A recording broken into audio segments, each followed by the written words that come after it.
So ఎట్లా చూస్తున్నారు? మీ దోస్తుకి నోటీసులు వచ్చినాయి, విద్యుత్ కుంభకోణం, ఛత్తీస్గఢ్ విద్యుత్ ఒప్పందంలో పెద్ద ఎత్తున అవినీతి జరిగిందని, and Yadadri Bhadradri 2 thermal power ప్లాంట్లలో కూడా కరప్షన్ జరిగింది అని వివరణ కావాలని కేసీఆర్కి ఎలక్షన్లకు ముందే నోటీస్ ఇచ్చిరట. ఆయన జూలై 30కి వస్తానడట. ఎలక్షన్లు ఉన్నాయి కాబట్టి జూలై 30కి వస్తానడు. జూలై 30 ఎట్లా, ఎలక్షన్లు ఆల్రెడీ అయిపోయినాయి కదా. లేదు ఈ 15లోగా రావాలని మళ్ళీ నోటీస్ ఇచ్చినట్టున్నారు. సో మీరు ఎట్లా చూస్తున్నారు ఈ నోటీస్? ఏదో జనరల్గా తీసుకోవాల్సిందేనా, లేకపోతే ఏమైనా సీరియస్నెస్ కనిపిస్తున్నదా మీకు? అంటే ఏదైతే ఇప్పుడు విద్యుత్ సంబంధించినటువంటి అంశం ప్రాతిపదిక చేసుకొని దాన్ని మన రాష్ట్ర ప్రభుత్వము ఎల్ నరసింహారెడ్డి గారిని విచారణ కోసం వారికి దాని బాధ్యతలు అప్పగించడం జరిగింది. దానికి సంబంధించినటువంటి డాక్యుమెంట్స్ కానీ దానికి సంబంధించినటువంటి అనేక రకాలైనటువంటి సహాయ సహకారాలు ఆయన అందజేస్తూ ఆ విచారణ పూర్తి చేయడానికి వారికి ఒక సపరేట్గా కార్యాలయము, సిబ్బంది, మంచి చెడ్డ ఇతరత్రాన్ని ఏర్పాటు చేశారు. అయితే ఇది నేను అనుకోవడము, నా అభిప్రాయం కూడా ఏంటంటే దీన్ని ఒక రాజకీయ కక్ష సాధింపుగా చూడాల్సిన అవసరం లేదు. దీన్ని చూడొద్దు, అస్సలు చూడొద్దు. రాజకీయ కక్షల సాధింపు అనేది వేరే అంశం ఉంటుంది. ఇక్కడ ఏదైతే ఇది ప్రభుత్వ నిర్వహణకు సంబంధించినటువంటి విషయం, ఇది దీని మీద మనం చాలా సందర్భాల్లో మాట్లాడినాము. 2014 నుంచి మాట్లాడుతూ ఉన్నాము. రాజకీయ పార్టీల కంటే ముందు నుంచి మాట్లాడుతున్నాం మనం. ఇవాళ ఏదో కొత్తగా రేవంత్ రెడ్డి ఏదో మాట్లాడుతుండు, లేకపోతే క్యాబినెట్ మాట్లాడుతుంది అనేది దొంగలు పడ్డ 6 నెలలకు వాళ్ళు మాట్లాడుతుండ్రు. కానీ మనం ఎప్పటి నుంచో మాట్లాడినాం.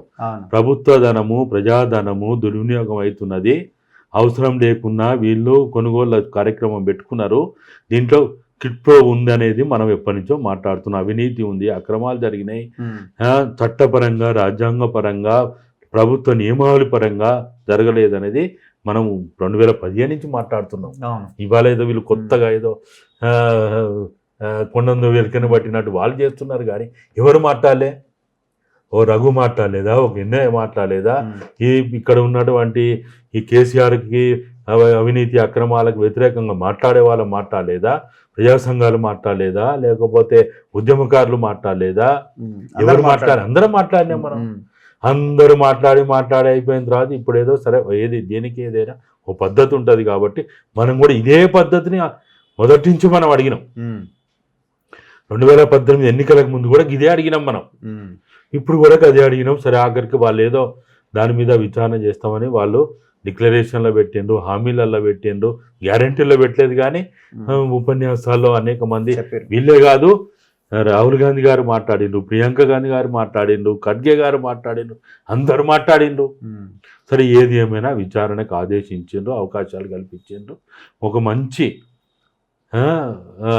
న్యాయ నిపుణులైనటువంటి వారిని ఏర్పాటు చేయండి. ఎందుకంటే నాకు ఎల్ నరసింహారెడ్డి గారు సిద్ధాంతాల పరంగా ఆయన కొంత RSS బీజేపీ భావజాలంతో ఉన్నప్పటికీ ఆయన వ్యక్తిగతంగా నాకు బాగా తెలుసు. మాకు దగ్గర మా వర్ధనపేట, మేము వెనకడ వర్ధనపేట నియోజకవర్గ పరిధిలో ఉన్నాం కాబట్టి ఆయన కూడా వర్ధనపేట నియోజకవర్గ పరిధిలో, ఇప్పటి హైకోర్టు జడ్జిగా ఉన్నప్పుడు కూడా, ప్రధాన న్యాయమూర్తిగా ఉన్నప్పుడు కూడా ఆయన కారేసుకొని ఇంటికి పోయి లుంగి కట్టుకొని ఆయన వ్యవసాయం చేసినటువంటి వ్యక్తి ఆయన. ఆయన రైతు క్యారెక్టర్ కలిగిన వ్యక్తి. ఈ మట్టి వాసన ఏందో తెలుసు. ఈ తెలంగాణ మట్టి వాసన బాగా చూసినోడు.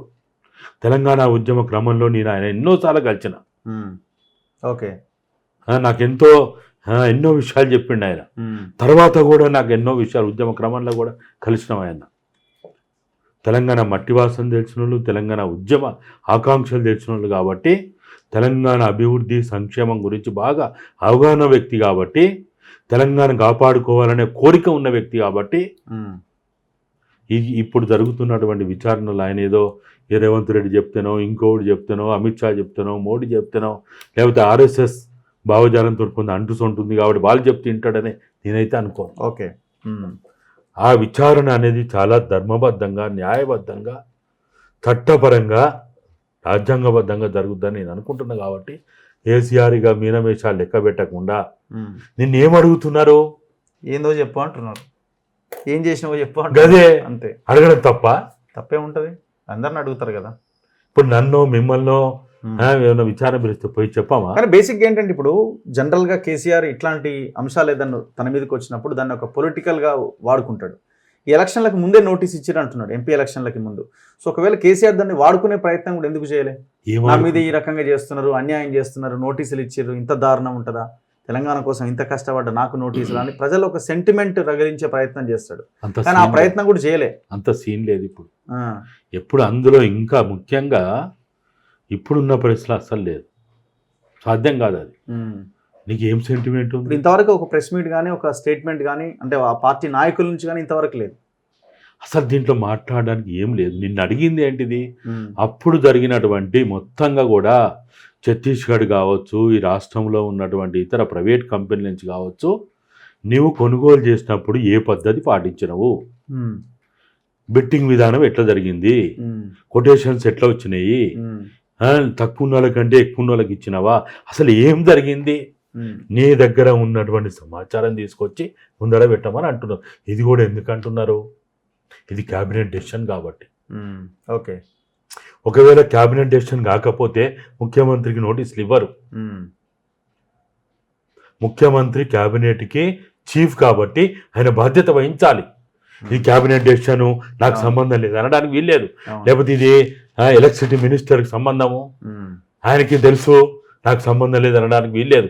ఎప్పుడు సంబంధం లేదని చెప్పొచ్చు అంటే అది క్యాబినెట్ డెసిషన్ కాకపోతే. ఇప్పుడు ఆయన ప్రభాకర్ రావు వీళ్ళంతా ఇప్పుడు కేసీఆర్ని అంటున్నాడు, ఆయన చెప్పింది మేము చేసినాం అంటున్నారు. అది క్యాబినెట్ డెసిషన్. అది అదే ఇప్పుడు ఫోన్ ట్యాపింగ్ లో అయితే కొంత ఏదో తప్పించుకోవడానికి అవకాశం ఉన్నట్టున్నది అంతే. అక్కడ క్యాబినెట్ డెసిషన్ కాదు కాబట్టి. ఏదైనా క్యాబినెట్ డెసిషన్ అంటే క్యాబినెట్ చీఫ్ ఎవరు? ముఖ్యమంత్రి. కాబట్టి ఖచ్చితంగా అన్ని రకాలుగా నైతికంగా, చట్టపరంగా, రాజ్యాంగ పరంగా, సాంప్రదాయాల పరంగా, రూల్స్ పరంగా ఆయన బాధ్యత వహించాలి. సో ఈ విషయంలో కేసీఆర్ ఇరుక్కునే అవకాశం ఉందని మీకు అనిపిస్తున్నదా? అరెస్ట్ వరకు వెళ్ళడానికి ఏమైనా అవకాశాలు ఉంటాయని మీరు అనుకుంటున్నారా? ఈ పొలిటికల్ లిమిటేషన్స్ కావచ్చు, ఇన్ఫ్లుయెన్స్ కావచ్చు, సరే ఇంతవరకు రావడం అన్నదే ఒక ఎత్తు. నెక్స్ట్ ఏం జరుగుతుంది అన్నది కీలకం. ఇది ఇంతవరకు రాకపోతే దోషిగా రేవంత్ రెడ్డి నిలబడాల్సిన పరిస్థితి ఉంటుంది. ఓకే, అరెస్ట్ కాకపోతే. అరెస్ట్ కాదు, విచారణ ఆదేశించకపోతే. విచారణ ఆదేశించాలి. అరెస్ట్ అనేది చాలా పెద్ద విషయం, తర్వాత విషయం అది. ఇప్పుడు మనం ఇప్పుడే ఏదో పండగ ఇళ్ళకగానే పండగ అయినట్టు కాదు కదా. ఈ విచారణలో ఆయన తప్పు చేసిండని విచారణ కమిషన్ నిరూపించాలి. అసలు ఇక్కడ రేవంత్ రెడ్డి ప్రభుత్వం చర్చ లేదు ఇక్కడ. ఇది ప్రజల డిమాండు. దాని మీద విచారణ జరగాలనేది ప్రజల డిమాండు. ప్రజల డిమాండ్ని తల వంచి కాదనలేక తప్పుకోలేక రేవంత్ రెడ్డి విచారణకు ఆదేశించాడు. ఒకటి ఎలక్ట్రిసిటీ దానికి సంబంధించి, ఇంకోటి కాళేశ్వరం సంబంధించి, 2 విచారణకు సంబంధించి చేసిండు. దీని నుంచి రేవంత్ రెడ్డి తప్పుకుంటే కాళేశ్వరం కూడా ఓన్లీ ఆ 3 బ్యారేజ్ల మీదనే ఇచ్చాడు. అది కూడా తప్పు చేసి ఓవరాల్ గా ఏది మొత్తం ఏడుంది పేపర్లు ఏమి అన్ని పేపర్లంతా కాళేశ్వరం మీద విచారణ అని రాస్తున్నారు. కానీ వేడిగడ్డ అంతే ఓన్లీ ఆ 3 బ్యారేజ్ల మీదనే.